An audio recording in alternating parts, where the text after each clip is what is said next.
अॼु जो अखर मीम मस मीम मस। बिस्मिल्लाहिर्रहमानिर्रहीम। प्यारा ॿारो, अॼु असां मीम अखर जा आवाज़ पढ़ंदासीं। आवाज़नि मां लफ़्ज़ ठाहींदासीं ऐं लफ़्ज़नि मां जुमला ठाहींदासीं। हाणे अचो त उहे तव्हांखे पहिरीं 3 लफ़्ज़ ॿुधायूं। जंहिं लफ़्ज़ जे शुरूआत में मीम जो आवाज़ अचे थो उहो लफ़्ज़ ॿुधायूं तव्हांखे। जंहिं विच लफ़्ज़ में मीम जो आवाज़ अचे थो ऐं उहो लफ़्ज़ ॿुधायूं जंहिंजे आख़िर में मीम जो आवाज़ अचे थो। उहे लफ़्ज़ आहिनि मिर्च, अमड़े, अंजाम। अचो त हाणे मीम अखर खे लिखणु सिखूं। मीम ॿुड़ी लिखी ॿुड़ीअ वांगुरु सिट ते उनखे थोरो हेठि करे केले अचिबो, मथां ज़बर टी बस आवाज़ थींदो म।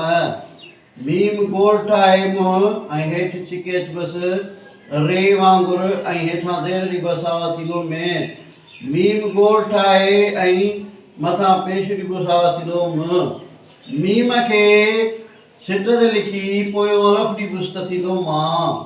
मीम खे सिट ते लिखी ऐं पोयों वाह मिलाए बस आवाज़ थींदो मो। मीम खे सिट ते लिखी ऐं पोयों वाह मिलाए मथां ज़बर टी बस आवाज़ थींदो मओ।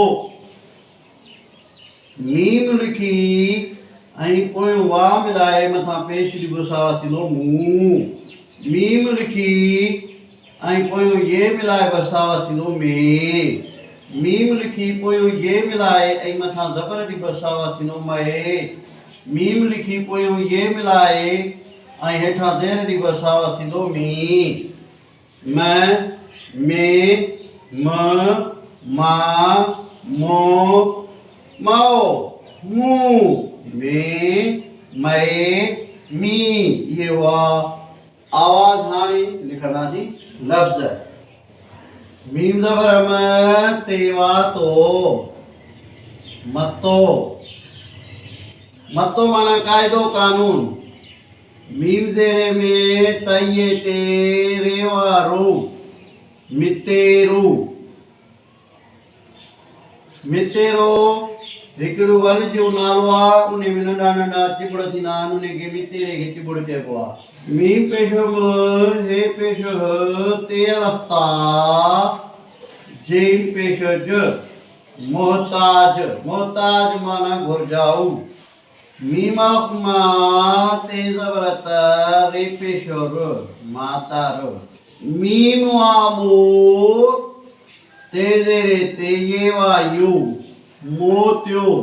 मोतियो हिकु गुल जो नालो आहे। मीम वा ज़बर माओ, जीम ज़बर ज, मौज। मीम वा पेशामू, हमज़ो पेशो अ, मू अ। मीमिये में रे ज़बर र, मेर। मीम ये ज़बर मए, जे ज़बर ज, मैज़। मैज़ माना टेबल। मीम ये ज़ेरे मी, रे ज़बर र, मीर। पीवा पेशापू, रे ज़ेरे रे, मीरापुर रे।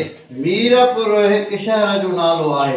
मतो, मितेरो, मोहताज, मातार, मोतियो, मौज, मूं, मैर, मैज़, मीरापुर।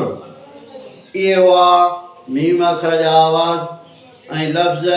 हिन वीडियो खे लाइक कंदा, शेयर कंदा, फॉलो कंदा। मीम मस।